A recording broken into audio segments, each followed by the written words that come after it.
forte dimension prophétique et un enseignement structuré de la parole ainsi qu'une capacité particulière à transmettre de vérités spirituelles avec sagesse, clarté et puissance. Reconnu pour ses messages riches en révélations, en pensées fortes et en enseignements pratiques, il œuvre à éveiller les consciences, restaurer les destinées et conduire les générations à une expérience authentique avec Dieu. Est-ce qu'on peut acclamer le Seigneur pour l'homme de Dieu? Acclamons le Seigneur très fort pour l'homme de Dieu. Voilà, le pasteur Jonathan, il n'est pas accompagné seul. Il n'est pas venu seul, il est accompagné de ses 4 fils. Et là, je vois 3. Il s'agit d'exaucer, s'il est là. Il peut soulever sa main. Est-ce que l'église peut le recevoir? Est-ce qu'on peut recevoir notre bien-aimé? Est-ce qu'on peut le faire bien? Voilà. Que Dieu te bénisse, exaucer. Il était là, même lors de la campagne, c'est lui qui dansait avec son groupe. Et je crois, on avait également une activité ici à l'église qui était passée pour nous aider à adorer très bien le Seigneur. Et je vois également le nom de frère Josué, s'il est là. Voilà, est-ce que l'église peut m'aider à le recevoir? Acclamons Jésus. Il y a aussi le bien-aimé Gloire. Est-ce qu'il peut soulever sa main? Que Dieu soit loué. Est-ce qu'on peut pousser les cris de joie? Est-ce qu'on peut pousser les cris de joie pour mon bien-aimé? Alléluia. Tu mettez à son abo comme un cache pour la bangonio sort. Acclamons Jésus, acclamons Jésus, acclamons Jésus. Et je sais que j'aimerais également vous dire, à part le pasteur Jonathan, et nous sommes également bénis de recevoir le révérend Ferdinand. Il est là parmi nous, il est dans le bureau. Est-ce qu'on peut acclamer le Seigneur? L'homme de Dieu, lui va nous prêcher les dimanches. Acclamons Jésus très fort. Alors ensemble avec l'église, j'aimerais que vous puissiez m'aider à recevoir en séjour le pasteur Jonathan Kakessa. Pendant qu'il approche, est-ce que vous pouvez m'aider à le recevoir avec les cris de joie, avec les deux mains, pendant qu'il approche pour nous prêcher, pour nous bénir avec la parole de Dieu? Est-ce qu'on peut recevoir cet instrument de Dieu avec nos deux mains? Que Dieu soit loué, que Dieu te bénisse.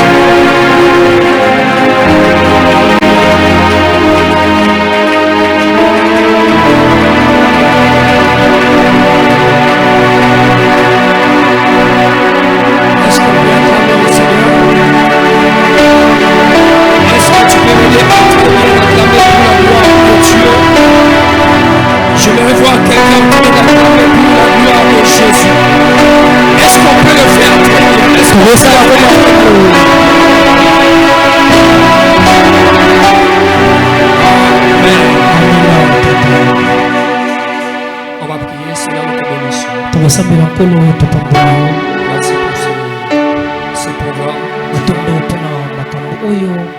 Merci pour ces bons programmes qui bénira les familles.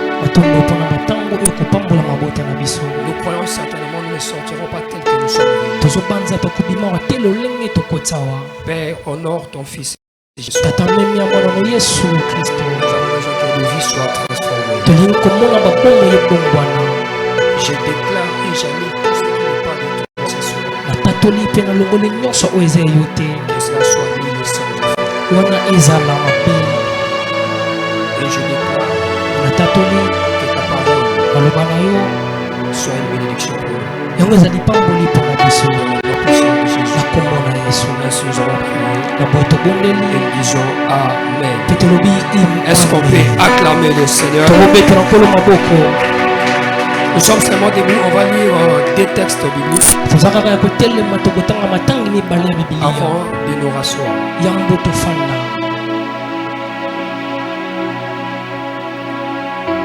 Des textes bibliques, je suis dans le livre de Luc chapitre 13. Luc chapitre 13, le verset 11 jusqu'au verset 13. Nous lisons la parole de Dieu dans le nom de Jésus. Donne-moi un très bon amen. La Bible déclare, et voici il y avait là une femme possédée d'un esprit qui la rendait infirme depuis 18 ans. Elle était courbée et ne pouvait pas du tout se redresser. Lorsqu'il a vu, Jésus lui adressa la parole et lui dit: femme, tu es délivrée de ton infirmité. Et il lui imposa le main. À l'instant, elle se redressa et glorifia Dieu. Nous sommes encore au livre de Ecclésiaste chapitre 1, le verset 15.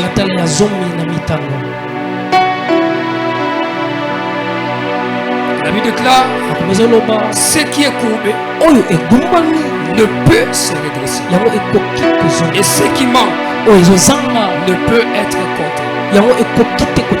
Est-ce qu'on peut acclamer pour la parole de Dieu? On peut reprendre nos places. Je rends grâce à Dieu pour ce programme. Je rends grâce à Dieu pour la vie ce soir. Si nous sommes comptés parmi les vivants, c'est parce que Dieu nous a fait grâce. Ce n'est pas par nos efforts, mais c'est l'amour de Dieu.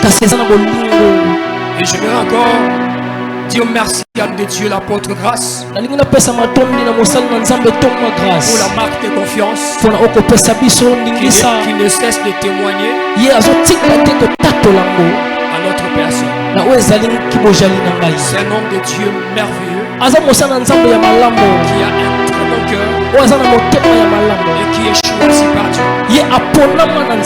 J'aime toujours le dire. À chaque fois qu'il passe chez nous à l'église, on a toujours la soif de le revoir chez nous. Là-bas, il n'est pas un invité, mais il est une famille. Il est un père qui nous bénit à tout moment. Alors j'aimerais que nous puissions honorer la grâce de la. Est-ce qu'on peut acclamer le Seigneur pour ainsi que maman, notre fille à son épouse, il ne connaît pas. Est-ce qu'on peut acclamer Dieu pour son et j'honore aussi la présence de l'homme de Dieu, le Tonton Ferdinand, la connaissance élargie qui avait dit depuis hier, il devait m'accompagner aujourd'hui. C'est un homme de Dieu merveilleux qui croit à mon Seigneur. Est-ce qu'on peut honorer Dieu pour l'homme de Dieu?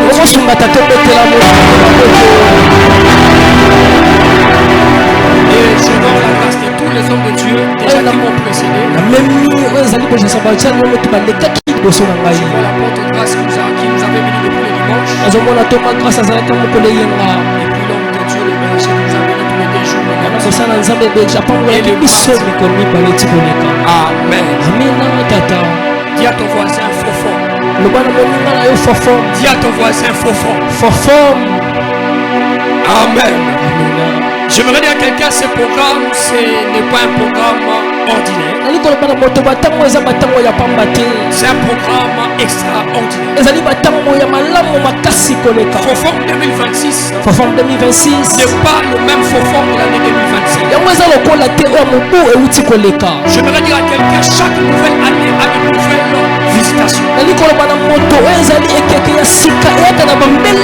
Si Dieu donne un programme, c'est qu'il a décidé de répondre aux besoins de quelqu'un. Ne viens pas au culte seulement pour venir. Ne dis pas que le Fofom de l'année 2025 c'était seulement comme ça. Si l'année passée tu avais raté ta visitation, j'aimerais dire à quelqu'un cette année, ce Fofom est venu pour toi et moi. Je disais ce Fofom est venu pour toi et moi. Si tu le crois, tu me donnes un très bon avis. Donc voilà pourquoi ne sois pas distrait. Que ton voisin ne te distrait pas. Sois connecté à la pensée de ces programmes. Parce que Dieu a prévu de nous faire du bien. Le terme de ce programme est intitulé Rien ne perdit. Lorsque l'homme de Dieu m'a parlé de ce terme, j'étais en train de prier Dieu. Le même jour, le Seigneur commence à me parler Donc lorsqu'on m'a envoyé le thème, le même jour Dieu commence à m'orienter. Rien ne perdit. Quel merveilleux message. J'aimerais dire à quelqu'un avant de rentrer dans mon message, rien ne perdit dans ta vie. Rien ne perdit dans ta famille. Rien ne perdit dans tes proches. Si le Seigneur a décidé de nous donner ce message, c'est parce qu'il a un plan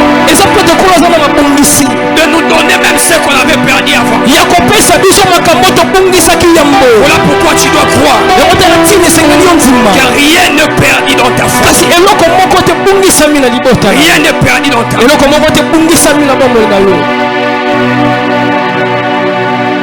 Perdu vient du verbe perdre,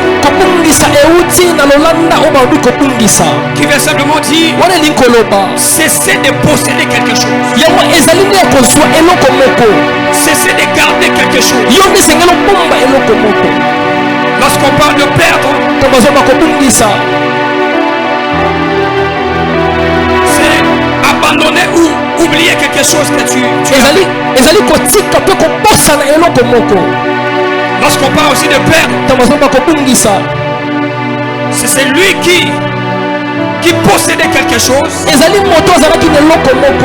après un certain temps, il ne voit plus la chose. Et je me dire à quelqu'un, nous avons des choses que nous avons perdues, que Dieu a décidé de restaurer. Lorsqu'on parle de perdre, vous devez savoir une chose. Tu peux perdre les choses invisibles, et tu peux perdre aussi les choses invisibles. Lorsqu'on dit rien n'est perdu, on ne touche pas seulement l'aspect physique, mais nous touchons aussi l'aspect spirituel. Perdre veut dire cesser de posséder quelque chose. Je me dis à quelqu'un, tu peux perdre les choses invisibles, tu peux aussi perdre les choses physiques. Mais tu dois savoir une chose, les choses invisibles, parfois certaines personnes ignorent la gravité de perdre les choses invisibles. Lorsque tu perds les choses dans le monde invisible, ces choses me causent trop de degrés dans les choses physiques. Et voilà pourquoi je me redis, lorsqu'on parle de paix, on voit dans des volets, dans le volet spirituel et le volet physique. Il y a des gens qui ont perdu les choses spirituelles. Et en ce programme de Fofo, le Seigneur a prévu de te redonner ce que tu avais perdu spirituellement. Il y a des choses aussi que tu as perdu physiquement. Exemple, je parle de l'argent, des relations, le travail. Il y a des choses que tu as perdu physiquement. Et tout cela, Dieu a prévu de restaurer. Alléluia. Je me dire à quelqu'un une chose. Nous avons des pertes causées par Dieu. C'est-à-dire Dieu a décidé que tu puisses perdre certaines choses. Mais c'est là pour ton bien. Ou c'est là et dans les plans de Dieu. Lorsque nous sommes en train de dire rien de perdu, tu dois retenir ceci. Il y a des choses que Dieu lui-même, dans son plan, il a décidé que tu puisses perdre. Mais ça fait d'entrer dans ta destinée pour lui. Je donne un exemple. C'était important que Jésus puisse laisser les siennes et venir sur la terre afin de donner sa vie pour lui. d'autres termes, il a perdu sa vie afin de nous racheter. Je vais dire à quelqu'un et déclarer sur quelqu'un ce programme de faux. Si tu avais décidé que tu puisses perdre les choses afin de vivre ta destinée, je déclare au nom de Jésus qu'il y a des personnes qui t'empêchent de pas faire la volonté de Dieu. Sur tes semaines, le Seigneur va te séparer d'eux. Le Seigneur va te séparer d'eux. Tu me donnes un très bon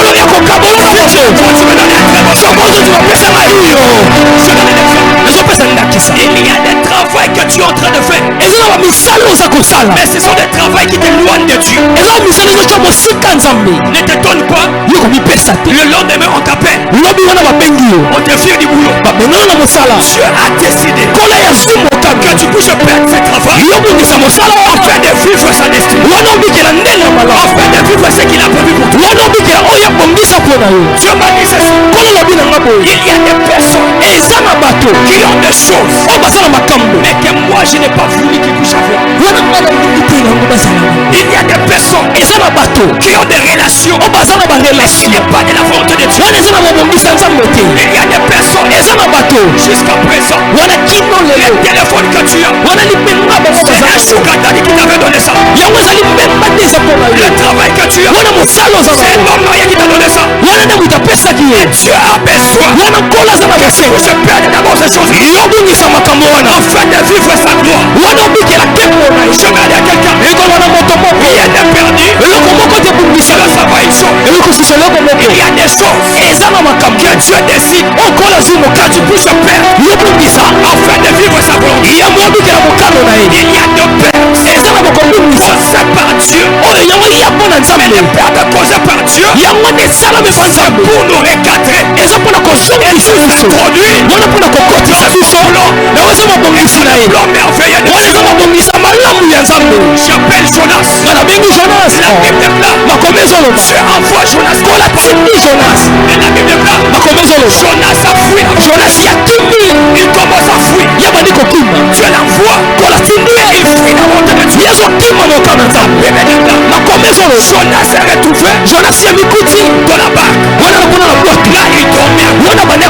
Pendant qu'il dormait, la Bible déclare, Dieu envoie la tempête.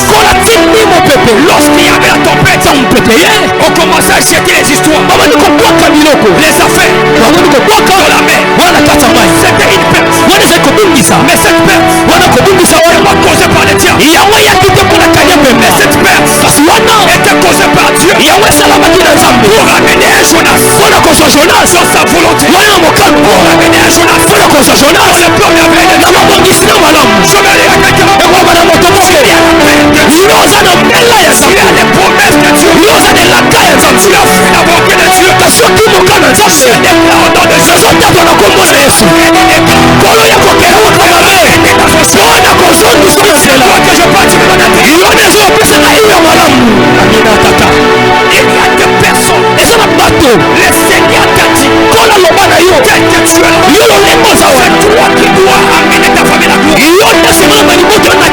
Mais tu ne fais pas la volonté de Dieu. À ce programme de faux, le Seigneur va créer des dégâts pour que tu puisses perdre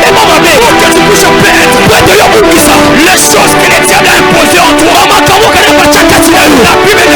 Bible déclare, que mon père n'a pas semé, je vais dire quelqu'un, c'est spirituellement, on a déposé les choses en toi pour que tu sois loin de Dieu, pour que tu sois loin de la volonté de Dieu.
C'est Dieu. Pendant que tu marches avec eux, lui il est en train de dire, je vais tuer cet homme. Je vais tuer cette femme. Et parce que tu es l'enfant de Dieu, pour que le Seigneur préserve ta vie, qu'est-ce que Dieu fera? Il va d'abord retarder ton élévation. Parce que tu es mal. Et d'autres personnes, Dieu ne t'élève pas pour toi. Parce que s'il t'élève maintenant, tu es mal. On risque de t'empoisonner. On risque de te tuer. Alors qu'est-ce que tu fais? Dans les plans divins, le Seigneur va occasionner une séparation. Il va d'abord te déconnecter de cette personne. Tu vas commencer à remarquer la personne ne veut plus de toi. Ne force pas. Parce que Dieu a décidé de créer la séparation, de perdre ton ami afin de vivre ta destinée. Je prie au nom de Jésus que le Seigneur ne se parle de toute hypocrisie.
C'est pour nous éloigner de la volonté de Dieu. Et ne pas te poser par les diables. C'est pour notre ruine. Le diable vient nous ruiner. Lorsqu'il crée une paix, il peut détruire tes finances. Pour ruiner ta famille. Il peut mettre les troubles de la famille. La division de la famille. Les scènes de la famille. Les liens de la famille. Les réclamations de la famille. Le diable crée ces choses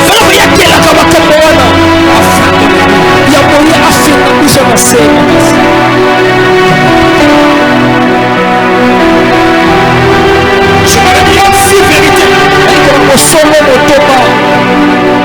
qui fait que tu donnes l'accès au diable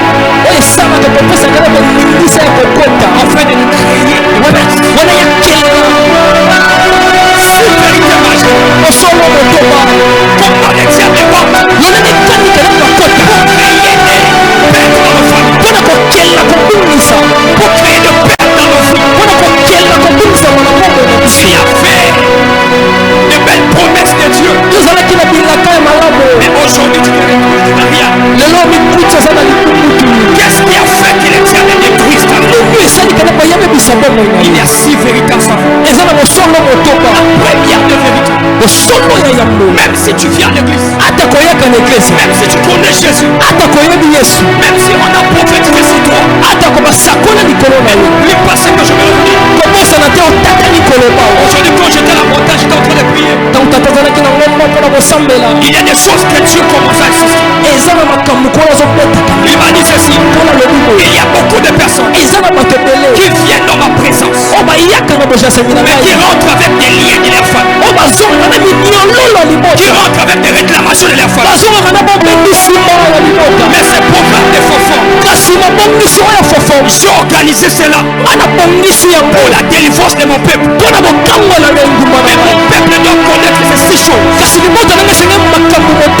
Même si tu cites le nom de Jésus, c'est seulement ces 6 choses est en toi.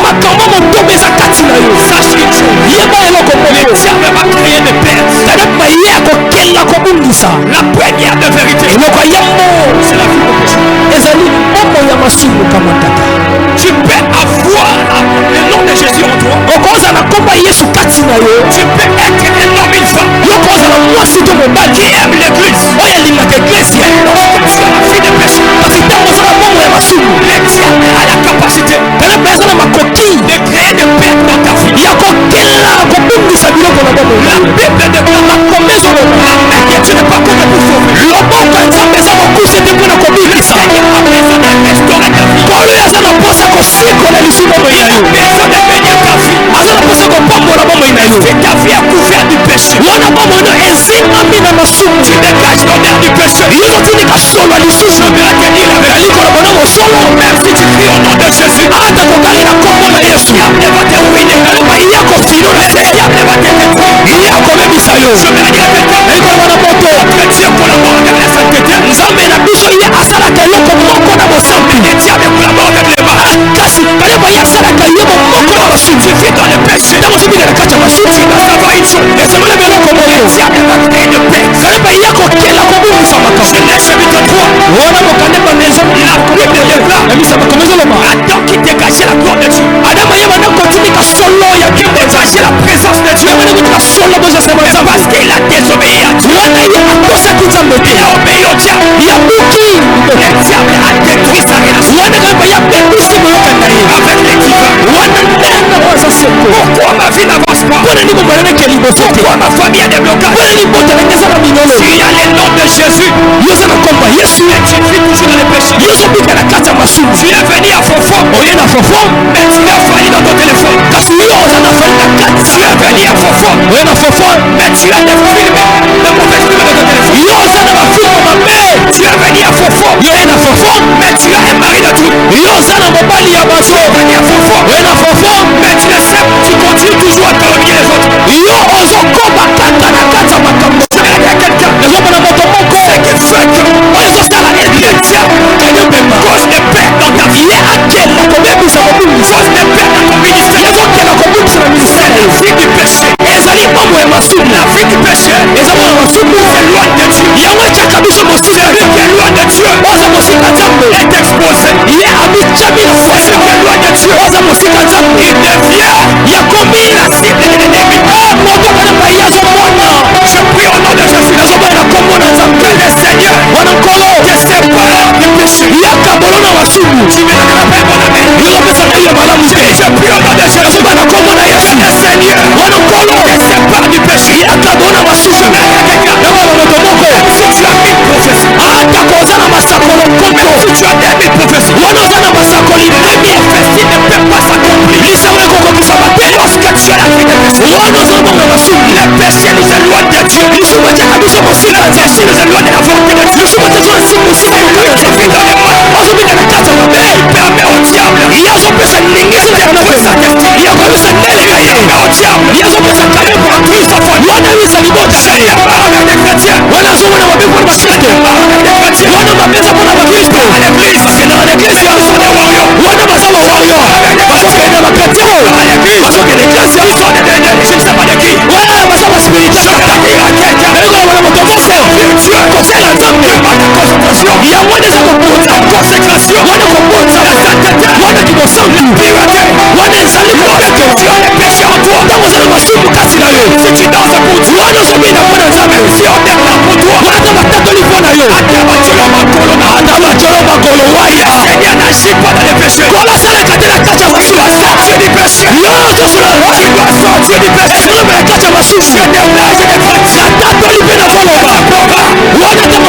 Seigneur qui masumu amina tata si tu es continué d'être soki tupesa malio à l'église tu es entraîné na kati ya église ozoloba dadi jamais le Seigneur dadi nga nalinga na nkolo mais si soki ndenge eza tosalaka nini chemin de kaka ekoma moto moko osamo un pasteur invisible toza na moto moto mokamona na kati ya yazalaka bisika na bakosoko omenaka yesu kristo ezazalaka ye osalelaka lorsque tu fais le péché okososeli suku na kobalesiya na éternel wana miso na nzambe akola te yango olukaka esengo ete wana mosiko batami yango ezomona yo ezomona pokolelo wana nsima koko kolo yakatula yatomona masuku sisi akwaka na batu wana ezolapesa amina ya monene eloko mibale ya bosolo esalaka ete eloko yakela kobungisa eloko ya mibale ya bosolo ezali distraction eza na bato obina kati ya eglise wana bango baza na kati ya mbuluma na wana koza na kati ya fulelana te yango ekosala yo tika wana te lipamboli na yo distraction yango ekosala yamesa ndele na yo lorsque tu es ntango yozali na distraction ya kati ya mbuluma ouvre la porte yozofongola ekuke à l'ennemi wana na mobunya ya pepisa nde bomoi na yo il est chanteur, il est enfant de Dieu. Yayembaka mwana na nzakomba. Mais jour ya match. Wana mokolo ya match. Soki ba beti pe ba nzembo na bango na kaka sokimani. Yepa koti. Oyo eza ntango kosepela te. Te. La distraction. Wana kata mulu fera de sorte que yango kosala ete ennemi prophète. Wana monguna ya pour détruire ta vie. Wana kobebisa ndele na yo. La troisième devait eloko ya misato. Ce qui fait qu'il est tient de créer du père. Oyo kosalaka ete na yakela kotika makambo. C'est l'envoûtement. Ezali envoûtement moko. Lorsque tu es sous l'envoûtement. Ntango oza na se ya envoûtement. Le diable peut te manipuler. Kaloba ye akokosakana na lorsque tu es sous l'envoûtement. Ntango oza na se ya makambo. Le diable peut jouer avec toi. Kaloba ye akosakana na yo. Luc chapitre 13 verset 11. Wana luka moko na zomi. Là où on a dit. Wana kisaka tukotanga. La Bible déclare. Makomezi lo babo. Il y avait une femme. Ezali na mwasi moko. Elle était tombée. Ye akumamaki. Mais son infirmité. Wana azali infirmité. Était anormale. Yango ezalaki moko. C'était causé par les diables. Yango nekelamaki na mokuja. Mais je me pose la question. Nazomutuna motu. Cette femme. Wana mwana mwasi wa. Était au temple. Ye azalaki na kati. Elle était au synagogue. Azalaki na kati ya temple. Ye azalaki na kati ya lobiko.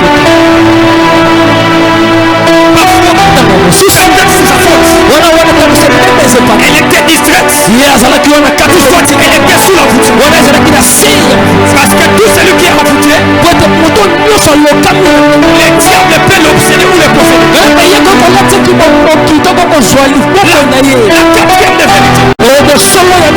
Ce qui fait que les diables créent de paix dans ta vie. Ne pas être au service de Dieu. Celui qui ne sert pas Dieu. Le diable peut créer des paix dans sa vie. Parce que la paix déclare. Vous dans mon champ. Le Seigneur se priorise. À la vie de celui qui lui sert. Celui qui ne sert pas Dieu. Le diable peut détruire sa vie. La cinquième des choses. Marque de la vie de prière. Celui qui ne prie pas. Le diable a la capacité de créer des paix. Cette femme-là, peut-être qu'elle était à l'église. Elle n'avait pas la vie de prière. Voilà pourquoi les diables la rendit infirme. Elle était à l'église. Elle n'avait pas la vie de prière. Partir à l'église. Ne fait pas dire que tu as la vie de prière. Est-ce qu'à la maison tu pries? Est-ce que toi-même tu as des programmes de prière? Non, la vie de prière. Ouvre les brèches. Au diable de créer des paix dans ta vie. J'aimerais ajouter une histoire. Acte des Apôtres chapitre 12. La Bible déclare. Le roi Hérode na kumu a tué chaque parole de péché. ye abomi Jacques na oyo ezali komba Il a créé une perte à l'église. ya keli kobungisaka te Parce que l'église ne priait pas. kote eza nde kosambela te Mais lorsqu'il a arrêté Pierre, ntango bakangi petelo il voulait tuer aussi Pierre. ye alinga bomba mpe Mais petelo c'est que chez la Bible, oyo alingaka l'église s'est mise à prier. l'église bande kolemba te na kosango ekoba motomoko L'église elle avait la prière. oyo atelema na kati ya losambo Faire au programme de l'ennemi. ye ata kosuka na bongisa bongusha Celui qui a la vie de prière. kotango ba losambo Faire au programme de l'ennemi. ye ata kosuka na bongisa bongusha Je prie au nom de Jésus. nabonde na kombo na Ce yesu programme de faux wana na ntango tu fofo vas recevoir l'onction de la prière. yoko ya mepakwa Tu vas losambo prier 1 heure du temps. yoko osambela Tu vas ine prier 2 heures du yoko temps. osambela moko Tu vas mibale prier 3 heures du yoko temps. osambela Tu misato vas prier 24 heures. yoko osambela Tu vas 24 prier tous les jours. yoko osambela mokolo mobimba Parce que la prière, pete losambo c'est la force des chrétiens. yango eza makasi ya Un bakristo chrétien qui ne prie pas, oyo tozosambela te il est possible eza malamu que le diable détruise sa vie. oyanga bayebisa bomoi na ye L'église, eklesia au temps de Jacques, na ntango ya jacques l'église n'a pas prié. lekle esambelaki te On a tué Jacques. babomi jacques Mais comme Pierre, on a arrêté. ntango bakangi petelo L'église a commencé. eklese ebandi kosamba Où sont les chrétiens qui cherchent Dieu? oyo bakristo balukaka nzambe Où sont les chrétiens qui cherchent la prière? oyo bakristo baluka bozasama nzambe Ta famille a des condamnations. libota eza na Il kati y ya a des limitations. wana eza basinga Mais tu n'as pas la vie de prière. yo oza na bomoi ya losambo te Cette femme infirme, mwana mwasi oyo elle a fait peut-être la vie de l'église. ye azalaki na bomoi ya kati ya Mais eklese elle manque de la vie de prière. ya bande kozanga bomoi ya Il y a losambo des gens qui sont présents à l'église. eza bato bazala kati ya bozasama Mais nzambe qui sont absents de la présence de Dieu. bango bazalaka te na bozasama nzambe Est-ce que tu prends le temps de prier? yozwaka batango kosambela La sixième de vérité. eloko ya motoba Le manque de la parole de Dieu. kozanga maloba ya nzambe Celui qui n'a pas la parole en lui. moto aza na maloba te kati na ye Le diable kanye mpemba peut créer de pertes. ya kokela kobungisa Celui qui n'a pas la parole. moto na maloba te Le diable kanye mpemba peut créer des troubles. ya kokela La vie de perd en puissance. makambo ezoloba na nzembo Ta parole est une lampe à mes pieds. maloba no ezali pole na sa makolo na ngai Lorsque tu as la parole de Dieu, ntango oza na maloba nzambe tu ne vivras pas dans les ténèbres. yo kobika te na kati ya molili Tu vas vivre dans la lumière. yo kobika na kati ya pole ya Celui qui mina est éclairé, moto azokelama na sa pole vie ne sera plus jamais la même. bomoi ene kozala kaka ndenge Mais moko celui qui est te dans les ténèbres, kasi moto na kati ya molili le diable peut compliquer sa vie. yo baya kotya mwana kati ya kokoso Genèse chapitre 1, la Bible déclare. wana mokapo na yambona oyo eza La terre bumeli était informée vite. wana mokili ezalaki na eloko Il te y avait les ténèbres. ezalaki na molili Là où il y a les ténèbres, wana mpasi molili il ezali y a des pertes. ezali na Il y kobungisa a l'informité. ezali na eloko Il te y a les vides. ezali na lubumbutulu Cette femme, wana mwana mwasi elle wana était infirme. azalaki C'est mokakela qu'elle manquait la parole. ya bande kozanga Elle maloba manquait la parole. ya bande kozanga Voilà maloba pourquoi yango tala elle ntina était infirme. ye azalaki Mais je vais dire à quelqu'un, yango moto moko malgré ton état, wana lolenge oyo ozaleli même si tu as perdu les choses, ata kobungisi biloko même si tu avais perdu les choses, ata kobungisi biloko même si le diable, ata kokanya il pema a ravagé ta vie, ye azwi nyonso ya bomoi na même si yo le diable, ata kokanya il a pema ravagé ton ye ministère, ayiba nyonso ya bomoi na yo ce soir, pokwa lelo Jésus, il est venu. yesu ya ye La Bible déclare makombe ezoloba dans Ecclésiaste, na eklesiaste ce qui est courbé oyo ekumami ne peut être redressé. ekoki te kozwa Cette femme, wana mwana mwasi wana elle était courbée. yakumamaki Elle avait perdu sa forme. yabungisaki lolenge na Elle kozala avait perdu sa santé. yabungisaki nzoto kolo Elle était déformée. ye akumamaki Il y a des personnes ici. eza na bato a Ta famille est déformée. libota neza Ta kokumama famille n'a plus de forme. libota nezangi Il y lolenge a des gens ici. eza na bato Ta a fille de prière est déformée. bomoi na yo ya bosambo eza Ta fille de kokuma prière n'a plus de wana forme. mwana osambo eza na ndenge Il y a kobaluka des gens ici. eza na bato bazao Ton travail est déformé. musala eza Ton kokumama travail n'a plus de forme. kobala musala eza La makamu te bonne nouvelle est celui-ci. sango malamu eza Si boye le roi David wana soki kumi a daudi dit que ye ce azoki qui est courbé oyo eza kokumama ekoki te kozonga mais il y a celui eza na oyo puisque le roi David ye azali koleka kumu dawidi Jésus de Nazareth. wana yesu masiya On l'appelle Jésus. babengaka yesu Jésus. yesu Il est le roi des rois. ye azali kumu ya Le roi bakumu David a dit. wana so kumu dawidi Ce alobaki qui est courbé oyo kumami ne peut être redressé. ekoki te kozonga Mais Jésus a dit. kasi yesu alobi Femme, mwana tu mwasi es guéri. yobikisami Ton infirmité. yo na Il bokateli na a yo imposé les mains. yatie loboko na mwasi La femme s'est redressée. wana mwana mwasi Je azoki vais dire à quelqu'un. nayikola moto Je moko déclare le regret. natatoli kozonga lolenge makambo esenge na bomoi Je na ne yo sais pas si je parle à ebi quelqu'un. mosusu banani On a volé ta taille. bayiba On a volé ta forme. bayiba lolenge na Cette kozala semaine, wana poso Je yo déclare les redressements. natatoli kozonga Je makambo déclare les redressements. natatoli kozonga Je makambo prie au nom de Jésus. nabana kombo na Là yesu où les tiens avaient rabâché. wana tu bayibaki Là où les tiens avaient détruit. isangana bayibaki Je déclare les redressements. natatoli kozonga C'est à makambo toi que je parle. soki nazoloba na Je yo donne un très bon amen. pesanga amina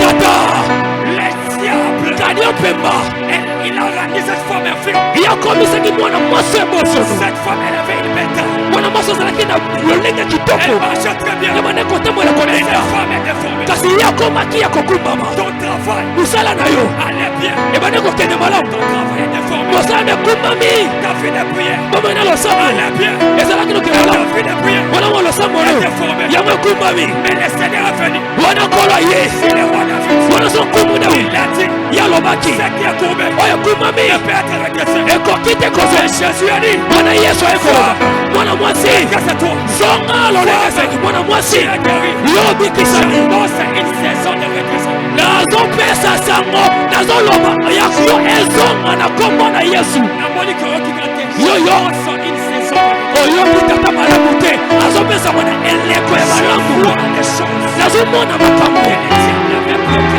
okana bomo yakangaki na bomoi Le Seigneur est en train de redresser. kolo ye ozozongisa Si c'est à toi que je parle, tu me donnes la bonne yo nazoloba pesanga amina mina tata ozokela malamu yango nde mosala nzambe batinda yo tata Luc chapitre 10, verset 30. wana luka moka mpona zomi oyo ezatelatala tuku na misato wana bisika neto kosala Regarde comment les tiens de travail. yoka tala lolenge ekandika na basala Lorsque toi, tu n'as plus la vie de prière, wana ntango oza na bomoi ya losambo tu n'as te plus la vie de la parole. yo oza na bomoi ya maloba te Regarde comment les tiens de craindre de tala lolenge ekandi yakelaka makambo Luc chapitre 10, verset 30. luka moka mpona zomi tuku na misato La Bible déclare, wana makombe ezoloba on connaît bien l'histoire. yebi lisolo malamu Jésus reprit la parole. yesu ye azwi lisusu Un maloba homme descendit de Jérusalem wana moto moko akitaki na à yeruzalemi Jéricho. wana na yeriko Il tomba au milieu des brigands. ye akwei na se ya katikati ya bato mabe Il était dépouillé. wana bango bazwi nyonso Les déchargèrent de coups. bango babeti ye makofi S'en allait, bakei la laissant demi-mort. batiki ye na mpema mokeleke te Un sacrificateur wana motumi mbeka qui par hasard yabanda koleka descendait par les mêmes chemins. yabanda kokitanaka na nzela Ayant mo vu cet homme, ya moni moto oyo passa outre. yaleki pembeni Un lévite, na levite qui arriva aussi ye bakomi na nzela oyo dans ces lieux-là. na bisika L'ayant vu, ya moni ye passa outre. yaleki pembeni Mais un samaritain wana moto na masamaria qui voyageait, yabanda kokende étant momembo venu là, ya ye wana fut émis de compassion. ye ayoki motema pasi yango Lorsqu'il le vit, ntango amoni il moto s'approcha, ya pusani banda ses plaies, ye atongi ye et mapone il versa de l'huile ye asopi et du vin.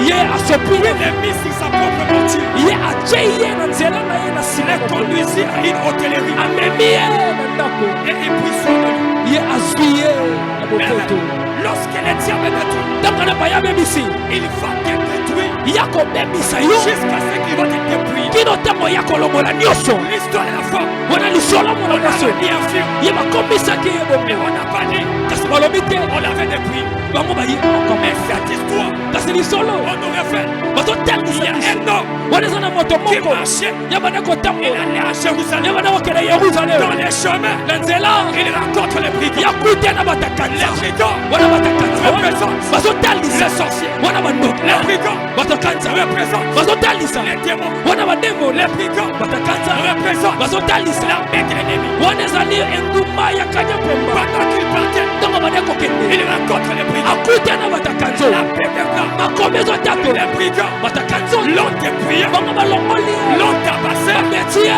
l'ont laissé batiki ye à demi-mort. na mpema mokelekete C'est-à-dire qu'il était presque mort. ye banda kokende kokufa Mais la Bible déclare kasi makombe il y ezotato avait un sacrificateur. ezalaki na moto mimeka Il est passé à côté. yaleki pembeni Il y avait d'autres personnes. ezalaki na bato Ils mosusu sont passés à côté. baleki pembeni Mais c'est lui qui restaure. kasi moto asikolaka C'est lui qui restitue. moto azongisaka C'est lui qui répare. moto ya zongisa C'est réparateur de brèches. moto ya sikola kama maintenant makomezolo un samaritain. wana moto na Il Samaria fait dans ces mêmes choses. il y a mania koleka kaka Il nzela a moko vu cet homme emoni moto qui était dépouillé. oyo bazwaki nyonso Il a perdu tout de lui. ya bungisi nyonso Il na a ye perdu l'argent. ya bungisi Il mosolo a perdu les finances. ya bungisi Il a perdu tout ce qu'il ya a. bungisi nyonso Il ezalaki a nango perdu la santé. ya bungisi nzoto Et kolomono cette jeune, oyo nalingaka un sacrificateur. wana moto mibeka baleki pembeni D'autres personnes bato mosusu sont passées à côté. baleki pembeni Mais un samaritain, wana moto na il Samaria est apparu. ye abimi Il a eu compassion de ye lui. ayoki mawa moto Il a oyo eu compassion de ye lui. ayoki mawa moto oyo Les samaritains, wana moto na il Samaria représente Jésus. ye azotalisa Les yesu samaritains, wana moto na il Samaria représente Christ. azotalisa Je yesu vais dire à quelqu'un, ekola moto moko on t'a dépouillé.